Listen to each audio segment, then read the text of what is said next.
मंडळी नमस्कार.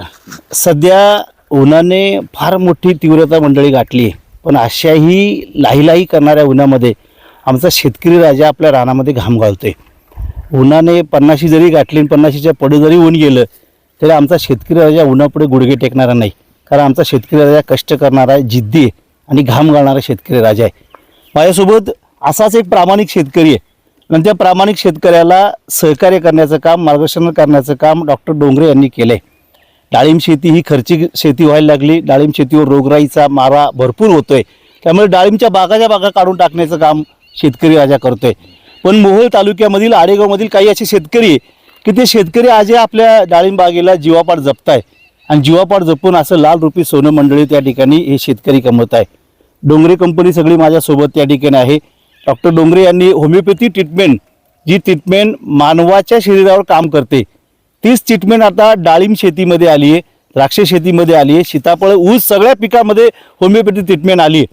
आणि कमी खर्चामध्ये हे लाल सोनं शेतामध्ये पिकतंय होमिओपॅथी ट्रीटमेंटने. एकीकडे केमिकलच्या फवारण्या भरपूर वाढल्या, रसायन खतांचे दर गगनाला भिडले, पण होमिओपॅथी ट्रीटमेंट अशी ट्रीटमेंट मंडळी की ती ट्रीटमेंट दिल्यानंतर डोंगरेंचा खर्च त्या ठिकाणी आवाक्यामध्ये आला आहे. पहिलं पीक आहे, लालबुंद झाडं त्या ठिकाणी फुललेली आहे. 42 डिग्री सेल्सिअसचं तापमान त्या ठिकाणी पुढे गेलं आहे. ढग येत आहे पण पाऊस काही जमिनीवर अजून पडत नाही. नक्की काय होईल याची शाश्वती आमच्या बळीराजाला नाही, पण तरीसुद्धा आमचा बळीराजा डॉक्टर डोंगरेंसारख्या मार्गदर्शनामुळे त्या ठिकाणी चांगली प्रगती करतोय आणि या काळ्या मातीमध्ये असं लाल सोनं पिकवतोय. आमच्या बळीराजाला करेक्ट मार्गदर्शन मंडळी मिळालं तर आमचा शेतकरी राजा नक्कीच त्या ठिकाणी चांगली शेती पिकवतो आणि समाजासमोर शेती ही माझी लाख मोलाची हा आदर्श मंडळी ठेवतो. होमिओपॅथी ट्रीटमेंट डाळिंब शेतीमध्ये नेमकी काय आहे आणि होमिओपॅथी ट्रीटमेंटचा फायदा डोंगरे यांना कसा झाला आणि डॉक्टर साहेबांनी कसं मार्गदर्शन केलं, ही सगळी माहिती आपण आडेगाव तालुका मोहोळमधील या सगळ्या शेतकरी बांधवांकडनं जाणून घेत आहोत. नमस्कार. नमस्कार. काय नाव तुमचं? विष्णू अशोक डोंगरे, राहणार आडेगाव, तालुका मोहोळ, जिल्हा सोलापूर. किती झाड आहे? हे 1000 आहेत साधारणतः. कितवं पीक आहे? पहिलं पीक आहे. कधी लागवड केली होती? सगळं हे ऑगस्ट मध्ये केली ते. किती बाय किती? 8x14. 8x14. तुम्ही आता डाळिंब शेती कधीपासून करताय? लहान फार दिवसापासून करतो, म्हणजे लहान असल्यापासून चालू, वडिलांना येतपासून नाही. बर. आणि होमिओपॅथीचं मग कधी? ह्या वर्षी केलेले. का हो? आता रासायनिक तर तुम्ही करत होता, मग तिथं काय रासायनिक मध्ये पण फायदा होतो, पण ह्याच्यात खर्च कमी होतो ना होमिओपॅथी मध्ये. बरं. आणि ट्रेस जात नाही वगैरे, बुरशाजन्य ते आत सोडले ना तर ते सगळं अटॅक करायला ही त्यांची काम करते चांगलं. जी होमिओपॅथिक ट्रीटमेंट माणसावर केली जायची तीच आता झाडावर केली. हा, तुमचा विश्वास लगे बसला होता का? नाही बसला, पण थोड्या 1-2 झाल्यानंतर माझ्या झाडाला काढू की हे शायनिंग, ट्रेस नाही अजिबात, बिलकुल ट्रेस नाही किंवा काय नाही. त्यामुळं असं योग्य वाटलं. आता मी पूर्ण सक्सेस झाला. 50% ते वापरतोय. आता पुढल्या वर्षी 100% पर्यंत जाणार.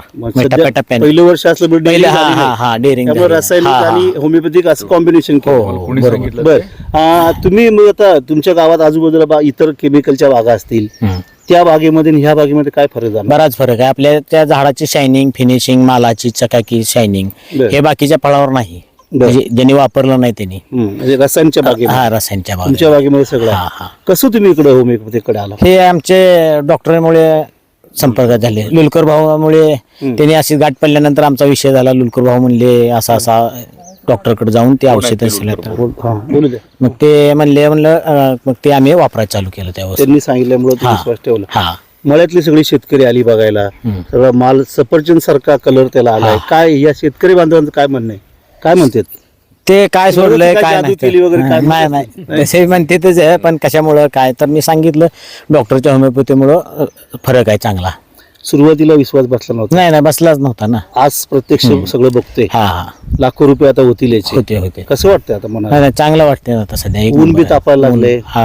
टेम्परेचर जास्त होतं या वर्षी आणि 45 पासून पुढेच होतं. आपल्याला डाळिंबाला 45 टेम्परेचर झाल्यावर सनबर्निंग वगैरे बाकीचं झाड स्ट्रेस मध्ये राहतंय.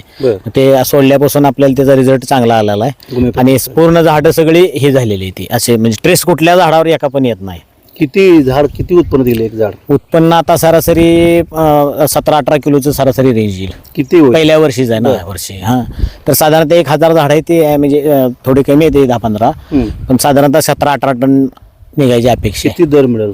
दर साधारणतः आता म्हणजे आणि कलर आला नाही, पण काल आज व्यापारी आलता 140 रुपये किलो मागून गेले आणि दिला नाही. आणि एकदा 4 दिवस थांबव म्हणलं शिनिंग फाईन येण्यासाठी, शायनिंग वगैरे येण्यासाठी. बरं, अजून टाइम. पण किती होईल उत्पन्न सगळं? उत्पन्न बघा की साधारणतः 20च्या बजेट व्हायला पाहिजे, 18-20 लाख रुपये तरी. खर्च किती होईल त्यातला? खर्च एक 4-1 लाख रुपये पकडून चालायचं. बरं, 18 लाखातली 4 लाख 14 लाख किती दिवसात झाले होतील? 7 महिने जातात की पूर्ण. 7 महिन्यात असं कुठं पीक कुठलं घेतलंय का अगोदर? 7 महिन्यात 14 लाख नाही. आता डाळिंबाशिवाय दुसरं कुठलं नाहीच आमच्या ह्याच्यात. ऊस पट्टा शेजारी नाही, ऊस 18 महिने लागतात. बर, हा. ऊसाचा दर वाढला किंवा आता वाढला तरी पण 18 महिने जातात ना, मग हे 2 भार निघतात की ह्याचे. आता डाळिंब द्राक्षे ही किड्यामुळे लोक काढायला लागले, हा. लोक ठेवत नाही, मग तुम्ही तग धरू नये कसं काय? ते स्प्रे वगैरे द्यावं लागतात ना त्याला, आणि आतून जैविक वगैरे बुरशा निमेट ह्याच्यासाठी सोडल्या जमिनीतूनच. होमिओपॅथीचे सोडल्यामुळं झाडाला ट्रेस ही कसलाच नाही ना, पण त्यामुळे प्रॉब्लेम येत नाही जास्त. कामट्या पण 2 मध्ये लावल्या, पुन्हा तारचा सपोर्ट ते झाडाला बॅलन्स द्यावं लागते ना, नाहीतर वाऱ्यानं आता टेम्परेचर असतं, उन्हाळ्याचं वारं कावदान असतं, लोडिंग आल्यामुळं पडू शकते झाड. आता हे सगळं माल हार्वेस्टिंग झालं, तर मग छाटणी वगैरे कसं राहणार? हार्वेस्टिंग पूर्ण झाल्यानंतर सगळी पूर्ण छाटणी करून घ्यायची, त्याचे म्हणजे इरळून वगैरे घ्यायचे आतून फांद्या वगैरे हे करून, आणि 1 महिनाभर त्याला 2 महिने रेस्ट पिरियड द्यावा लागतो, आणि नंतर मग रेस्ट पिरियड मध्ये काम करता का? हा, करावं लागतं ना. रेस्ट पिरियड मध्ये जेवढं काम कळलं तेवढं पुढं आपल्याला काम करावं लागतं. पण बऱ्याच लोकांचं म्हणणं काय, रेस्ट म्हणजे रेस्टच घ्यायची. नाही,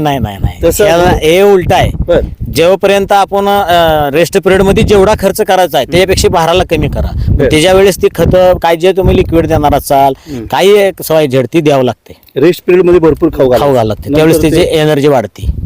बरं वाटतं, समाधान आहे का? हो, समाधानी आहे. याच्या अगोदरचं डाळिंब शेतीचा अनुभव आणि आता होमिओपॅथीचा अनुभव नाही, चांगला 1 नंबर आहे. आणि ह्या टेम्परेचर मध्ये मालाला चांगले चकाकी साईज बरी आहे, कारण सफरचंद सारखं फळ दिसायला लागले. समाधानी आहात? हो, समाधानी आहेत. डॉक्टर साहेब नमस्कार. नमस्कार. आपला परिचय? मी डॉक्टर शहाजी डोकरे. माझं मोहोळमध्ये होमिओपॅथिक हॉस्पिटल आहे. मला एक साधारण 20-22 वर्षाचा होमिओपॅथीचा अनुभव आहे. माणसामध्ये होमिओपॅथीचं औषधं जे आहेत ते खूप चांगल्या प्रमाणे काम करतात आणि सेल्युलर लेवलला जाऊन काम करतात. त्याच्यामुळे प्लांट सेल आणि ह्युमन सेलमध्ये आपण थोडं जायचा विचार केला. आणि असंच माझं पण, आमचं मूळ गाव आडेगाव. आम्ही सगळे डोंगरी कंपनी, जवळ 80% डोंगरी कंपनी आडेगावमध्ये, सगळे भाऊभाऊ. आणि आमचं गाव हे आडेगाव हे म्हणजे ते हब, डाळिंब हब म्हणून ओळखलं जात होतं. भावकीनं लगेच विश्वास टाकला का तुमच्यावर? नाही, भावकीनं आता ते तर आहेच की, शेवटी आपण माणसांवर ट्रीटमेंट करता मान्य आहे. पण तुम्ही आता डाळिंबावर होमिओपॅथिक आणायला लागलं, भाऊकी लगेच विश्वास ठेवली नसेल? तेच ना, मी 2008 पासून करतोय, त्यावेळेस 2026 ला भावकीने विश्वास टाकला. पण ते काय विश्वास टाकला म्हणजे तुम्ही सक्सेस झाला? 100% नाही, भावकीचा पाठिंबा मिळाला म्हणजे मी सक्सेस झाला. त्याच्यामुळे काय, आता घरच्या माणसाची थाप कधीही प्रशंसनीय असते. आणि ते होमिओपॅथी आता डाळिंबाच्या मी आता सध्या सगळ्या क्रॉपमध्ये होमिओपॅथिक ट्रीटमेंट चालू केलेली आहे. तर आता विशेषतः आपण आज डाळिंबाबद्दल बोलू. डाळिंबाच्या प्लॉटमध्ये आपण लागणीपासून हार्वेस्टिंग पर्यंत वेगवेगळ्या स्टेजेसनुसार त्याच्या मुळी रूट डेव्हलपमेंट असेल किंवा स्टेम पिन, डाळिंबमध्ये मेन आजार पिन बोरर आणि डायबॅक. डायबॅक म्हणजे मूळ कोजणे आणि पिन बोरर म्हणजे स्टेमला एक किडा होल पाडतो आणि त्याच्यानुसार ब्रॉड स्पेक्ट्रम थोडं आमचं होमिओपॅथीचं औषधाचं वेगवेगळं कॉम्बिनेशन करून आपण त्या वेळोवेळी स्टेजला देत गेलो, सेटिंगच्या वेळेस देत गेलो. त्याच्यामुळे सेटिंगला चांगला फायदा मिळाला आणि रूट डेव्हलपमेंटला पण चांगला झाला. आता व्हेजिटेटिव्ह ग्रोथ पण बघा झाडाची, साधारण 42-43 टेम्परेचर कंटिन्यू 8-15 दिवस आहे जवळजवळ आमच्याकडे. तर त्या टेम्परेचरमध्ये झाडाच्या वयाच्या मानाने त्याच्यावर असलेल्या मालाचं संख्या बघता ही झाडं कोमेजून किंवा स्ट्रेसमध्ये जायला पाहिजेत. त्याला त्याचं फोटोसिंथेसिस योग्य प्रमाणात होमिओपॅथीच्या औषधामुळे झाल्यामुळे ते स्ट्रेसमध्ये जात नाहीयेत. आणि ह्या फळाची चकाकी बघा, आणि युजली उन्हाळा भाराला ही साईज येतच नसते. साधारण 2-2.5च्या पुढचा हे झाला, फळ पास झालं, त्याच्या पुढे साईज येतच नाही. त्याच्यामुळे एकंदरीत विश्वास ठेवला त्यांनी, प्रयोग करत गेलो. माझे गुरु आहेत या क्षेत्रातले, लोलकर भाऊ कचरे म्हणून. त्यांचं खूप कचरे फॅमिलीचं खूप ह्याच्यामध्ये नाव आहे शेतीमध्ये, अग्रगण्य शेतीत. त्यांचे मोठे भाऊ कृषीभूषण आहेत आणि त्यांनी खूप प्रयत्न करून जवळ 35-40 वर्षापासून अग्रस्थानी आहेत. त्यांनी बोला. त्यांनी मला प्रेरणा देऊन त्यांचा मी 20-22 एकर डाळिंब स्टार्ट टू एंड म्हणजे लागणीपासून 2 वर्षापूर्वी केलं. त्याचा अनुभव आम्ही अनुभवला आणि त्यांनी त्यांचा पर्सनल अनुभव भावकीला आमच्या सांगितल्यामुळे ते आज तयार झाले. त्यांनी बघितलं. माल जर कमी झाला असता, थिनिंग केलं असतं तर अजून साईज फुगली असती का? 100% बरं. 100% माल कुठे जे अन्न तयार होणार आहे पानावटे ते अन्न खाणारी संख्या कमी असेल तर ते जाड होणारच आहेत. आता मालाची संख्या बघता एवढा स्ट्रेस एवढा सगळं आता उन्हाळ्याच्या पिरियडमध्ये बरोबर. अपटेकला प्रॉब्लेम असतो, स्ट्रेसला जळायचा प्रॉब्लेम असतो, सनबर्नचा प्रॉब्लेम असतो, सगळ्या गोष्टीला. तर त्या सगळ्यावरती आम्ही काम करत गेल्यामुळे हा योग आलेला आहे. लिक्विड आणि फवारण्या कसं आहे? लिक्विडमध्ये पण जे एक लिक्विड फॉर्म्युलेशन आहे तेच फॉर्म्युलेशन तुम्ही स्प्रे पण करू शकता किंवा हे पण करू शकता, ड्रेंचिंग पण करू शकता. बरेच आणि वापरायला सोपी, हार्मलेस म्हणजे कसलाही निसर्गाला धोका नाही, सॉइल पोल्युशन होणार नाही, एअर पोल्युशन होणार नाही, वॉटर पोल्युशन होणार नाही. आणि माझा असा अनुभव आहे वैयक्तिक की मी एक आमच्याकडे सुपंत म्हणून एक पांडुरंग सहकारी कारखान्याची लॅब आहे. त्या लॅबमध्ये मी त्याची मेन जिओनू कल्चर तयार करतात ते. तर त्या कल्चरमध्ये माझं थोडं सॅम्पल दिलं मी आणि सेल डेव्हलपमेंटला काय फरक होतो का बघा म्हटलं त्यांना. तर त्यांना असं आढळून आलं तर पीएच म्हणजे ज्या बॅक्टेरिया ऍक्च्युअल शेती कोण करतं, बॅक्टेरिया करतात, आपण काही करत नाही. तर त्या बॅक्टेरियाला आपण बाकी रासायनिक औषधं टाकून, हॅझार्डस औषध टाकून मारून टाकतो आणि फळबागे नेऊन वरून स्प्रे करतो. म्हणजे सगळं चुकीच्या धोरणामुळे आपल्या शेतकऱ्याचं सगळं हे व्हायला लागलं. तर त्या लॅबमध्ये जिथं आपलं सॅम्पल दिलं होतं त्याच्या ह्याला 30% बॅक्टेरियलची ग्रोथ आहे, ग्रोथ डेव्हलपमेंटचा ते वाढ दिसून आली. म्हणजे जीवाणूला पण पोषक आहेत औषधी. त्याच्या फवारण्या कशा? अमावस्या पौर्णिमेचं बेसिक काय केलंय आपण, अमावस्या पौर्णिमेमध्ये बुरशीचा आणि कीटकांचा थोडा उपद्रव वाढलेला असतो. ते एक टार्गेट ठेवलेलं आहे आपण की बाबा त्या दिवशी हे औषध गेलंच पाहिजे. असं काही नाही की बाबा ते तुम्हाला हे म्हणजे बांधील राहून आपण ते औषध वापरण्यासाठी बांधील राहावं हा त्या मागचा उद्देश आहे. फवारणी मग कधी सकाळच्या वेळेस का संध्याकाळी कसं आहे? फवारणी तुम्ही ऊन नसताना करू शकता. पण आता हे जे आहे आपण औषध बऱ्यापैकी युजली मी सगळं ड्रीप मधूनच द्यायचं. फवारणीचं आज काय झालंय, डिझेल मागले, लेबर मिळत नाही. आणि फक्त माझा असा अनुभव आहे की फवारणीच्या खर्चामध्ये जे औषध आम्ही स्प्रे करतो ते साधारण 20-25 सेकंदात लागू होतं किंवा अर्धा तासात लागू होतं. आणि तेच औषध जर मी मुळ्या वाटे दिलं तर 24 तासामध्ये विजिबल रिझल्ट दिसतात त्याचे. मग तो हा टाळून, लेबर कॉस्ट टाळून, डिझेल कॉस्ट टाळून तेच औषध आपण जर दिलं ड्रीप मधून तर ते आपोआप लागू पण होतं आणि आधी सॉइल फंगसवर पण काम करतात. याच्यामध्ये फुलगळतीचं एक टेन्शन राहतं, पुन्हा नरमादीचं एक टेन्शन राहतं. त्यावेळेस काय? नाही, फुलगळती बेसिक कशी होते, स्ट्रेसमध्ये गेल्यामुळेच होते. वातावरणातील बदलामुळे जो काय बदल होतो त्याचे परिणाम आणि दुष्परिणाम प्रत्येकाला, माणसाला पण भोगावं लागतात आणि वनस्पतीला पण त्याचे दृश्य परिणाम दिसतात किंवा फळगळती होते. तर त्यावेळेस आपण ती होऊ नये त्याच्यासाठी प्रिव्हेंटिव्ह मध्ये काम करत गेलं. त्याची जी जरुरी आहे त्याला न्यूट्रिशनल जे काय लागणार आहे, पोषक द्रव्य जी काय लागणार आहेत ती आपण वेळच्या वेळी देत गेलं. प्रिव्हेंटिव्ह आता त्या स्टेजला यायला लागते. आता समजा आता ह्युमन मध्ये आम्ही काय करतो किंवा गर्भधारणा झाली तर त्याला दर मंथली चेकअप करून जे काय लागतं ते त्या स्टेप प्रमाणे आपण देत जातो. तीच अवस्था किंवा तीच ट्रीटमेंट आपण ह्या पद्धतीने थोडा वेगळा विचार करून करतोय आपण. रेस्ट पिरियड मध्ये कसं काम असतं होमिओपॅथिकचं? रेस्ट पिरियड मध्ये बघा, रेस्ट म्हणजे काय, तुम्हाला त्याला जगण्यासाठी जे काय लागणार आहे मूलद्रव्य, घटक द्रव्य ते उपलब्ध करून देणं गरजेचंच आहे. आपण जरी झोपलो तरी एनर्जी तुमची खर्च होत नाही, तो भाग वेगळा रेस्ट पिरियड मध्ये. पण जे काय लागणारे घटक आहेत ते द्यावेच लागणार आहेत. बरेच वेळा आता बागाच्या बागा उकरून टाकायला लागलेल्या रोगराईमुळे. तुमचं होमिओपॅथिकचा फायदा कसा, तुम्ही जिथं आता हे फार मोठं गमक आहे. आता बेसिक काय करतो आपण, आता आमच्या तर कचऱ्यांचाच अनुभव सांगतो की त्यांनी आम्ही लावल्यापासून स्टार्ट पण ह्याच्यापर्यंत होमिओपॅथी ट्रीटमेंट देतोय. आणि त्यांच्या बाजूचे एक शेतकरी होते तर त्यांनी सेम डेला लागण केलेली आहे. तर ते रासायनिक, आता बुरशीनाशक, कीटकनाशक वगैरे ते रासायनिक ड्रेंचिंग करायचे पिन बोररसाठी किंवा फंगस ह्याच्यासाठी. आणि वेगळा प्रयोग आम्ही हा केला की आम्ही होमिओपॅथीचं ड्रेंचिंग करत गेलो. तर आज मी तिला साधारण 3 वर्षाची बाग झाली त्यांची. तर त्यांच्या शेजाऱ्याचे जवळजवळ 35 ते 40% झाडं तुम्ही म्हणताय तसं गेले म्हणजे डायबॅकनी. तर डायबॅक काय होतो की मुळाच्या बाजूला आपण रासायनिक खत टाकतो. रासायनिक खत टाकल्यानंतर हीट जनरेट होते. हीट जनरेट झालं की बर्निंग होतं सरफेसचं त्या मुळाच्या ह्याच्या ही मुळाचं काम थांबतं, मूळ कुज होते आणि बाकीचं झाडाला पाहिजे ते पोषक द्रव्य मिळत नाहीत, त्याचे दुष्परिणाम मिळतात. आणि दुसरं कसं असतं, एखादं रासायनिक खत टाकलं की तुम्ही पानं बघा कशी लुसलुशीत दिसतात, एक आठवडाभर राहतात ती. मग ती जी अवस्था आहे ती सगळ्या रसशोषक किडींना एक गोळा म्हणजे हे असते, आमंत्रण असते, या माझ्याकडे मी जरा हे आहे, तुम्हाला इथे खाऊ मिळतंय. त्यामुळे ते एक रसशोषक किडी येतात, ते आले की परत आपण ते स्प्रे मारतो, स्प्रे मारलं की परत झाडाची इम्युनिटी प्रतिकारशक्ती कमी होते. म्हणजे आपण शेतकरी एका अर्थाने स्वतःच नुकसान करून घेतोय फक्त कॉम्पिटिशनसाठी, शेजार त्याचं तसं आहे तर माझं असं, ह्या गोष्टीचा हे होतो. आता याला एकरी खर्च किती येतो?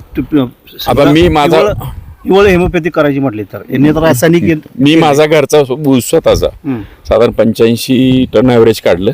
22,000 रुपये मला खर्च आला होता होमिओपॅथी औषधाचा. आणि हे पाहून आमचे कारखान्याचे विठ्ठलराव शिंदे कारखान्याचे MD आहेत रणवरे साहेब, त्यांचा 22 एकर ऊस आहे आता आपल्या ट्रीटमेंट अंडर, सगळं टोटल होमिओपॅथी. त्याचा आपण घेतो. मी कोथिंबीर पासून द्राक्षापर्यंत सगळ्यांना हे केलेलं आहे.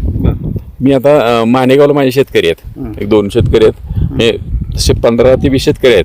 तर दोघं मित्र होते, ते आले, त्यांना असंच ऐकून एकाने कंटिन्यू केलं माझी होमिओपॅथी ट्रीटमेंट. दोघांची 5 एकर द्राक्षाची बाग आहे, तर एकाने कंटिन्यू केलं, एकाने डिस्कंटिन्यू केली, वापरायचं बंद केलं. म्हणजे तर तेवढं साहजिक आहे, सहजासहजी कोणी कोणावर विश्वास ठेवायचं काय कारण नाही.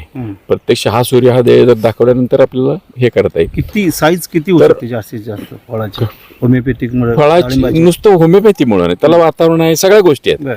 आपण जे करतोय नुसतं होमिओपॅथी म्हणून नाही चालत. हे फळ पिकवायला स्टार्ट लावणीपासून ते मार्केटला विक्रीला जाईपर्यंत अनेक गोष्टी आहेत त्याच्यामध्ये.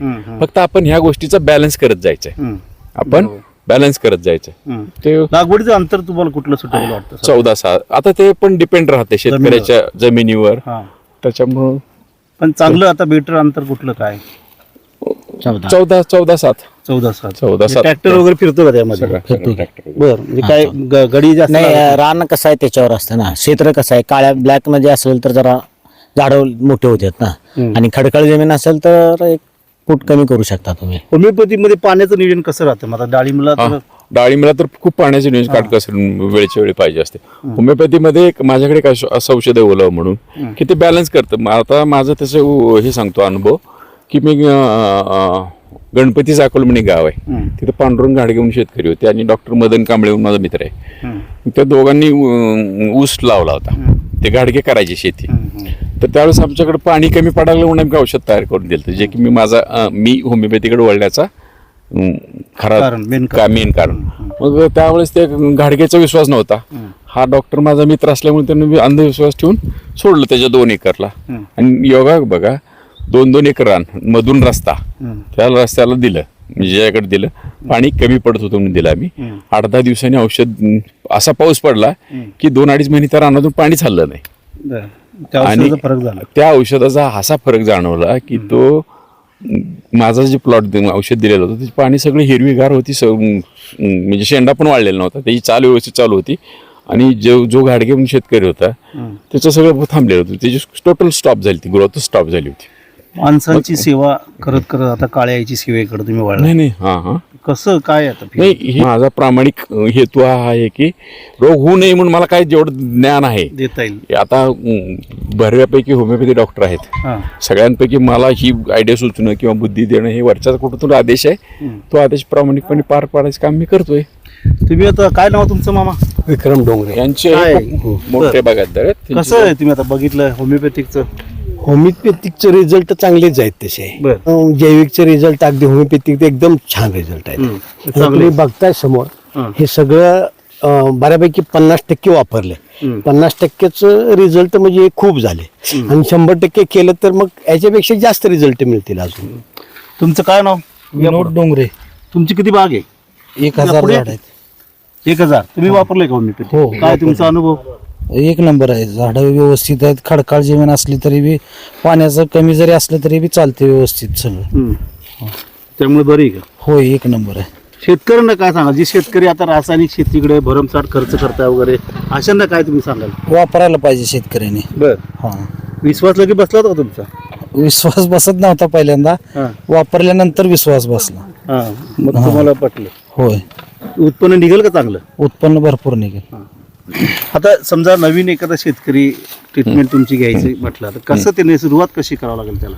हे संपर्क करायचा दोघांच्या विचारांनी.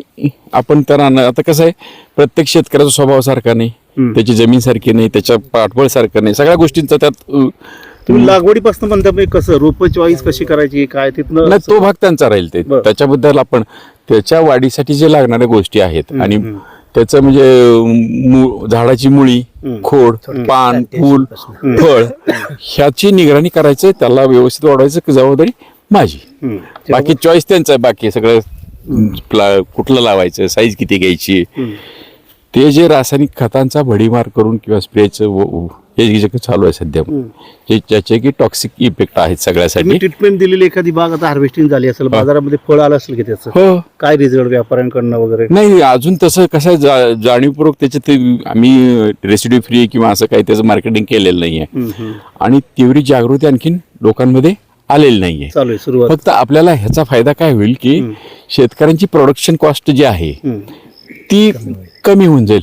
30% आणायचे काम आपण होमिओपॅथीची औषधं करणार, एवढं मी गॅरंटेड सांगतो तुम्हाला. तर मंडळी, आपण पाहिलं डॉक्टर डोंगरे साहेब आणि त्यांनी त्या ठिकाणी होमिओपॅथिक ट्रीटमेंट दिलेले सगळे डाळिंब उत्पादक शेतकरी बांधव. जी ट्रीटमेंट माणसावर केली जाते, माणसावर उपचार करणारे डॉक्टर आता शेतीमध्ये उतरले आणि शेतीमध्ये सुद्धा होमिओपॅथिक ट्रीटमेंट आणली आणि ती यशस्वी करून दाखवली. आडेगावमधले सगळे डोंगरी वस्तीवरचे शेतकरी या मामांनी त्या ठिकाणी होमिओपॅथिक ट्रीटमेंट सुरुवातीला घेत नव्हते, पण विश्वास ठेवला. आज तो विश्वास सत्यामध्ये उतरला आहे, कारण झाड शेवट खालच्या बुंद्यापासून तर वरच्या टोकापर्यंत झाड सगळं त्या डाळिंबाने लकडले. अक्षरशः काही ठिकाणी टेकन द्यायची वेळ त्या ठिकाणी होमिओपॅथिक ट्रीटमेंटमुळे आली. होमिओपॅथिक ट्रीटमेंट ही अतिशय सोपी आहे, वापरण्याला त्या ठिकाणी सुलभ आहे आणि विशेष म्हणजे खर्च कमी आहे. रासायनिकला त्या ठिकाणी खर्च जास्त आहे, त्या खर्चाच्या निम्म्याहून कमी, बरोबर, निम्म्याहून कमी त्या ठिकाणी खर्च होमिओपॅथिक ट्रीटमेंटला येतोय. त्यामुळे जे डाळिंब उत्पादक शेतकरी त्यांना डाळिंबामध्ये चांगली क्रांती करायची असेल, चांगले लाखो रुपये कमवायचे असतील, त्यांनी डॉक्टर साहेबांकडे संपर्क करा आणि एकदा होमिओपॅथी ट्रीटमेंटचा अनुभव घेऊन बघा. भविष्यामध्ये तुमची शेतीसुद्धा त्या ठिकाणी विषमुक्त होईल आणि विषमुक्त डाळिंब तुम्ही निर्माण केलेले ते बाजारामध्ये जाऊन अनेकांचे आरोग्यसुद्धा त्या ठिकाणी सुखकारक होईल. मंडळी, शेतीविषयक असेच व्हिडिओ अशाच नवनवीन यशोगाथा आपल्याला रोज पाहायचे असतील तर आमच्या चॅनलला सबस्क्राईब करा आणि बेल आयकॉनवर क्लिक करा. धन्यवाद.